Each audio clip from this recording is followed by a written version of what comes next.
Welcome back. We're reading Little Women by Louisa May Alcott. We're on Chapter 10, The PC and PO. As spring came on, a new set of amusements became the fashion, and the lengthening days gave long afternoons for work and play of all sorts. The garden had to be put in order, and each sister had a quarter of the little plot to do what she liked with. Hannah used to say, "I'd know which each of them gardens belonged to if I see 'em in Chinny." And so she might, for the girls' tastes differed as much as their characters. Meg's had roses and heliotrope, myrtle, and a little orange tree in it. Jo's bed was never alike 2 seasons, for she was always trying experiments. This year it was to be a plantation of sunflowers, the seeds of which cheerful and aspiring plant were to feed Aunt Cockletop and her family of chicks. Beth had old-fashioned, fragrant flowers in her garden, sweet peas and mignonette, larkspur, pinks, pansies, and southernwood, with chickweed for the bird and catnip for the pussies. Amy had a bower in hers, rather small and earwiggy, but very pretty to look at, with honeysuckles and morning glories hanging their colored horns and bells in graceful wreaths all over it. Tall white lilies, delicate ferns, and as many brilliant, picturesque plants as would consent to blossom there. Gardening, walks, rows on the river, and flower hunts employed the fine days, and for rainy ones they had house diversions, some old, some new, all more or less original. One of these was the PC. As for secret societies were the fashion, it was thought proper to have one, and as all of the girls admired Dickens, they called themselves the Pickwick Club. With a few interruptions, they had kept this up for a year and met every Saturday evening in the big garret, on which occasions the ceremonies were as follows. 3 chairs were arranged in a row before a table, on which was a lamp, also 4 white badges with a big PC in different colors on each, and a weekly newspaper called the Pickwick Portfolio, to which all contributed something, while Jo, who reveled in pens and ink, was the editor. At 7 o'clock, the 4 members ascended to the club room, tied their badges round their heads, and took their seats with great solemnity. Meg, as the eldest, was Samuel Pickwick. Jo, being of a literary turn, Augustus Snodgrass. Beth, because she was round and rosy, Tracy Tupman, and Amy, who was always trying to do what she couldn't, was Nathaniel Winkle. Pickwick, the president, read the paper, which was filled with original tales, poetry, local news, funny advertisements, and hints, in which they good-naturedly reminded each other of their faults and shortcomings. On one occasion, Mr. Pickwick put on a pair of spectacles without any glasses, rapped upon the table, hemmed, and having stared hard at Mr. Snodgrass, who was tilting back in his chair, till he arranged himself properly, began to read. The Pickwick Portfolio, May 20th. Poet's Corner, Anniversary Ode. Again, we meet to celebrate with badge and solemn rite our 52nd anniversary in Pickwick Hall tonight. We are all here in perfect health, none gone from our small band. Again, we see each well-known face and press each friendly hand.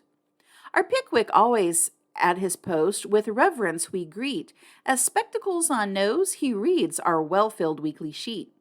Although he suffers from a cold, we joy to hear him speak, for words of wisdom from him fall in spite of croak or squeak. Old 6-foot Snodgrass looms on high, with elephantine grace, and beams upon the company with brown and jovial face. Poetic fire lights up his eye. He struggles 'gainst his lot. Behold ambition on his brow, and on his nose a blot. Next our peaceful Tupman comes, so rosy, plump, and sweet, who chokes with laughter at the puns and tumbles off his seat. Prim little Winkle, too, is here, with every hair in place, a model of propriety, though he hates to wash his face. The year is gone, we still unite, to joke and laugh and read, to tread the path of literature that doth to glory lead. May long our paper prosper well, our club be unbroken be, and coming years their blessings pour on the useful gay PC. A. Snodgrass. The Masked Marriage, A Tale of Venice. Gondola after gondola swept up to the marble steps and left its lovely load to swell the brilliant throng that filled the stately halls of Count d'Adelon. Knights and ladies, elves and pages, monks and flower girls all mingled gaily in the dance. Sweet voices and rich melody filled the air, and so with mirth and music the masquerade went on. "Has your highness seen the Lady Viola tonight?" asked a gallant troubadour of the fairy queen who floated down the hall upon his arm. "Yes, she is not lovely, though, so sad. Her dress is well chosen, too, for in a week she weds Count Antonio, whom she passionately hates. By my faith, I envy him. Yonder he comes, arrayed like a bridegroom, except the black mask. When that is off, we shall see how he regards the fair maid, whose heart he cannot win, though her stern father bestows her hand," returned the troubadour. "'Tis whispered that she loves the young English artist who haunts her steps and is spurned by the old count," said the lady as they joined the dance. The revel was at its height when a priest appeared, and withdrawing the young pair to an alcove hung with purple velvet, he motioned them to kneel.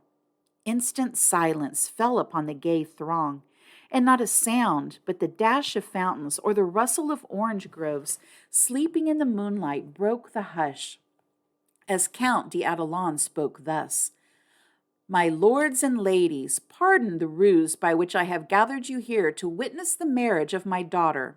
Father, we wait your services."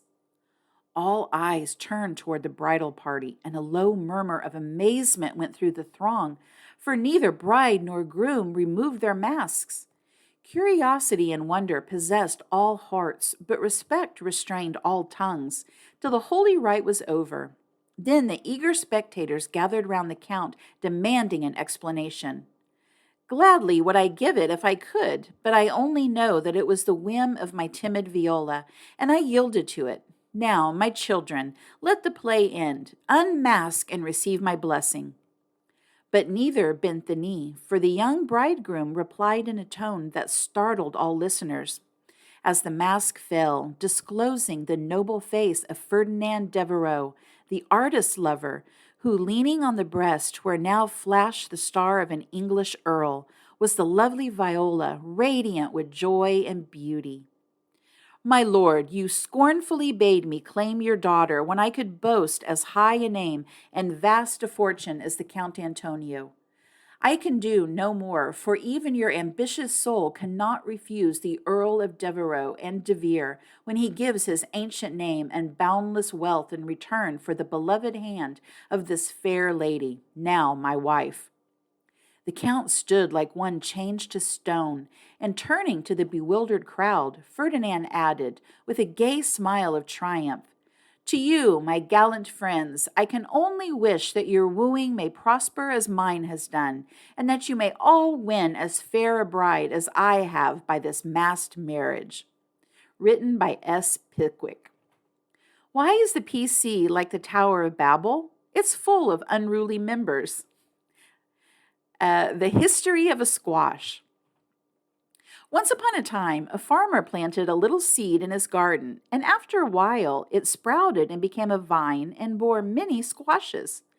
One day in October, when they were ripe, he picked one and took it to market. A grocer man bought it and put it in a shop. That same morning, a little girl in a brown hat and blue dress with round face and stub nose went and bought it for her mother. She lugged it home, cut it up, and boiled it in the big pot, mashed some of it with salt and butter for dinner, and to the rest she added a pint of milk, 2 eggs, 4 spoons of sugar, nutmeg, and some crackers, put it in a deep dish, and baked it till it was brown and nice. The next day it was eaten by a family named March. Written by T. Tupman.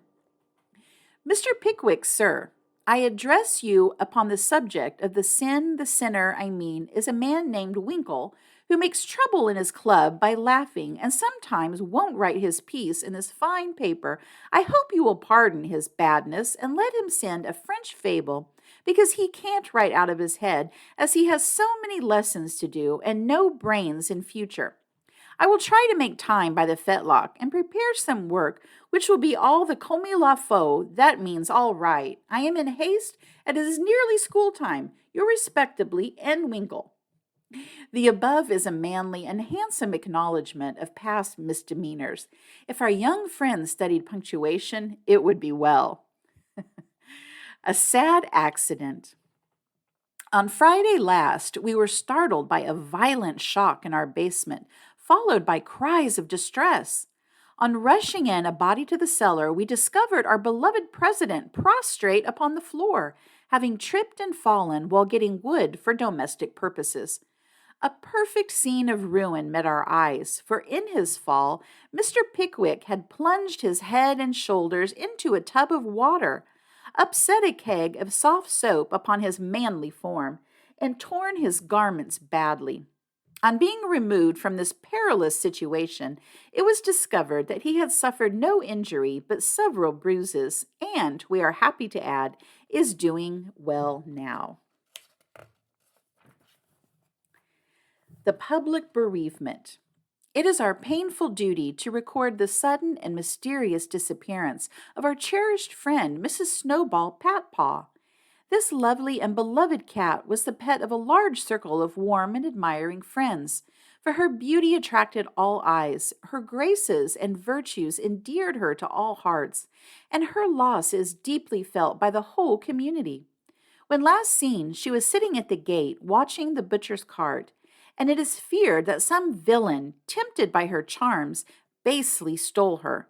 Weeks have passed, but no trace of her has been discovered, and we relinquish all hope, tie a black ribbon to her basket, set aside her dish, and weep for her as one lost to us forever. A sympathizing friend sends the following gem, a lament, for S.P. Patpaw. We mourn the loss of our little pet, and sigh o'er her helpless fate, for nevermore by the fire she'll sit, nor play by the old green gate. The little grave where her infant sleeps is 'neath the chestnut tree, but o'er her grave we may not weep, we know not where it may be. Her empty bed, her idle ball, will never see her more. No gentle tap, no loving purr is heard at the parlor door. Another cat comes after her mice, a cat with a dirty face, but she does not hunt as our darling did, nor play with her airy grace. Her stealthy paws tread the very hall where Snowball used to play, but she only spits at the dogs our pet so gallantly drove away. She is useful and mild, and does her best, but she is not fair to see, and we cannot give her your place, dear, nor worship her as we worship thee. Advertisements. Miss Ornathy Bluggage, the accomplished, strong-minded lecturer, will deliver her famous lecture on Woman and Her Position at Pickwick Hall next Saturday evening after the usual performances. A weekly meeting will be held at Kitchen Place to teach young ladies how to cook. Hannah Brown will preside, and all are invited to attend. The Dustpan Society will meet on Wednesday next and parade in the upper story of the clubhouse. All members to appear in uniform and shoulder their brooms at 9 precisely. Mrs. Beth Bouncer will open her new assortment of dolls' millinery next week. The latest Paris fashions have arrived and orders are respectfully solicited. A new play will appear at the Barnville Theater in the course of a few weeks, which will surpass anything ever seen on the American stage. The Greek Slave, or Constantine the Avenger, is the name of this thrilling drama. Hence, if S.P. didn't use so much soap on his hands, he wouldn't always be late at breakfast. A.S. is requested not to whistle in the street. T.T., please don't forget Amy's napkin. N.W. must not fret because his dress has not 9 tucks. Weekly report. Meg, good. Joe, bad. Beth, very good. Amy, middling. So just to let you guys know, because that might have been slightly confusing, the 4 girls wrote a newspaper, and Meg was the one that was reading it. So she went through and read that whole paper. So that was poems and short stories and advertisements like that was written by the girls. So without seeing it in print, that might have been just slightly confusing, but that was what that was. So now we're at the end of the newspaper.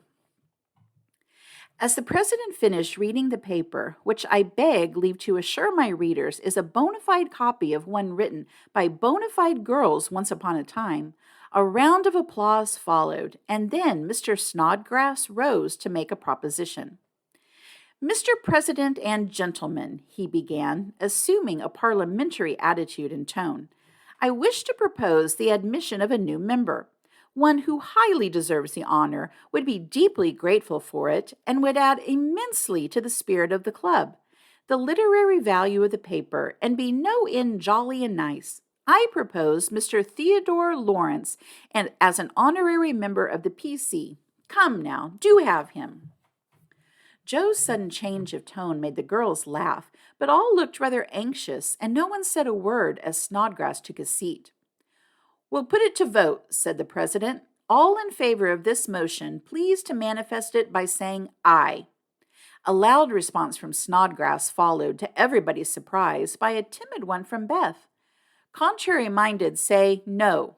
Meg and Amy were contrary-minded, and Mr. Winkle rose to say with great elegance, We don't wish any boys. They only joke and bounce about. This is a ladies' club, and we wish to be private and proper. I'm afraid he'll laugh at our paper and make fun of us afterward, observed Pickwick, pulling the little curl on her forehead as she always did when doubtful. Up rose Snodgrass, very much in earnest. Sir, I give you my word as a gentleman, Laurie won't do anything of the sort. He likes to write, and he'll give a tone to our contributions and keep us from being sentimental, don't you see? We can do so little for him, and he does so much for us. I think the least we can do is offer him a place here and make him welcome if he comes. This artful allusion to benefits conferred brought Tupman to his feet, looking as if he had quite made up his mind. Yes, we ought to do it, even if we are afraid. I say he may come, and his grandpa too, if he likes. This spirited burst from Beth electrified the club, and Joe left her seat to shake hands approvingly. Now then, vote again. Everybody remember, it's our Laurie, and say aye, cried Snodgrass excitedly. Aye, aye, aye, replied 3 voices at once. Good, bless you. Now, as there's nothing like taking time by the fetlock, as Winkle characteristically observes, allow me to present the new member. And to the dismay of the rest of the club, Joe threw open the door of the closet and displayed Laurie sitting on a rag bag, flushed and twinkling with suppressed laughter. You rogue! You traitor! Joe, how could you? Cried the 3 girls, as Snodgrass led her friend triumphantly forth, and producing both a chair and a badge, installed him in a jiffy. The coolness of you 2 rascals is amazing, began Mr. Pickwick, trying to get up an awful frown, and only succeeded in producing an amiable smile. But the new member was equal to the occasion, and rising with a grateful salutation to the chair, said in the most engaging manner, Mr. President and ladies, I beg pardon, gentlemen, allow me to introduce myself as Sam Weller, the very humble servant of the club. Good, good, cried Joe, pounding with the handle of the old warming pan on which she leaned. My faithful friend and noble patron, continued Laurie with a wave of the hand, who has so flatteringly presented me, is not to be blamed for the base stratagem of tonight. I planned it, and she only gave in after lots of teasing. Come now, don't lay it all on yourself. You know I proposed the cupboard, broke in Snodgrass, who was enjoying the joke amazingly. Never you mind what she says. I'm the wretch that did it, sir, said the new member, with a Welleresque nod to Mr. Pickwick. But on my honor, I never will do so again, and henceforth devote myself to the interest of this immortal club. Hear, hear, cried Joe, clashing the lid of the warming pan like a cymbal. Go on, added Winkle and Tupman, while the president bowed benignly. I merely wish to say that as a slight token of my gratitude for the honor done me, and as a means of promoting friendly relations between adjoining nations, I have set up a post office in the hedge in the lower corner of the garden, a fine, spacious building with padlocks on the doors and every convenience for the males, also the females, if I may be allowed the expression. It's the old Martin house, but I've stopped up the door and made the roof open so it will hold all sorts of things and save our valuable time. Letters, manuscripts, books, and bundles can be passed in there, and as each nation has a key, it will be uncommonly nice, I fancy.